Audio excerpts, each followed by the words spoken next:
One other point that someone I was speaking with prior to recording this episode was asking about is he mentioned trauma and painful memories.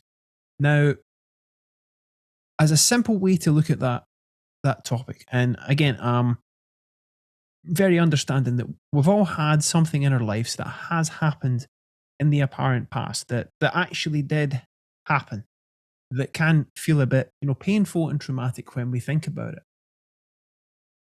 Now, one of the most helpful things that I have found in that regard is the fact that whatever has happened in our past, which again happened as an event in the world, I'm not denying that.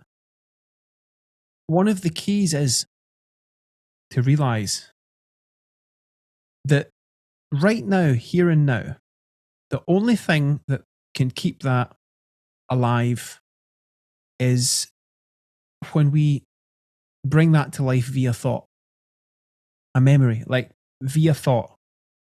And again, that feeling of what happened in the past, a trauma or a painful memory can feel very, very real. I'm not denying that. And I relate to people who experience that, people with PTSD and other painful memories. And what can provide so much relief, and it has for myself with certain things in the past, is realizing that whenever something comes up from the past and I feel that, it's so empowering and so healing to realize that's coming from thought. That is a memory, but the memory doesn't have the power over me to the extent that I hold on to it or not. So if a memory from the past comes up, I can hold on to that and feel that and suffer from it. And everyone's got those, as I said. Though we have the ability to recognize that those feelings coming from thought, if they come up, we can let go of them. And as we wake up from thought and let go of thought, the emotional charge, the heat of those emotions, so to speak, cools down. Those emotions lose their charge. And when we realize that, at first the relief can be immense. And when we, on a continual basis, practice that if something that's very uncomfortable from the past, it could be trauma, comes up, is learning to let go of that, seeing that it's being created from within, and it's, again, there's nothing wrong with that. It's something that happens. Whatever we think, we feel. If you think a happy thought, you feel happy. If you think a sad thought, you feel sad. If you think whatever thought, you feel whatever. That's just the way that the principles creating our experience operate. When we let go of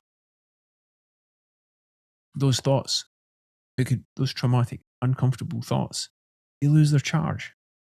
And the more you do that, that which has been an emotional issue dissipates over time.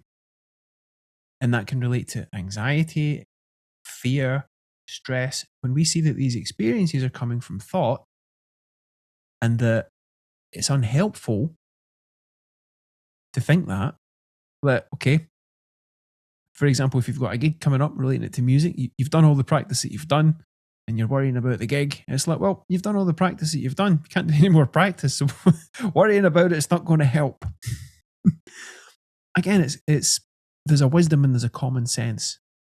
And that ability to let go and, overlook, set it to one side, that the thinking that's not informing your clearest feeling,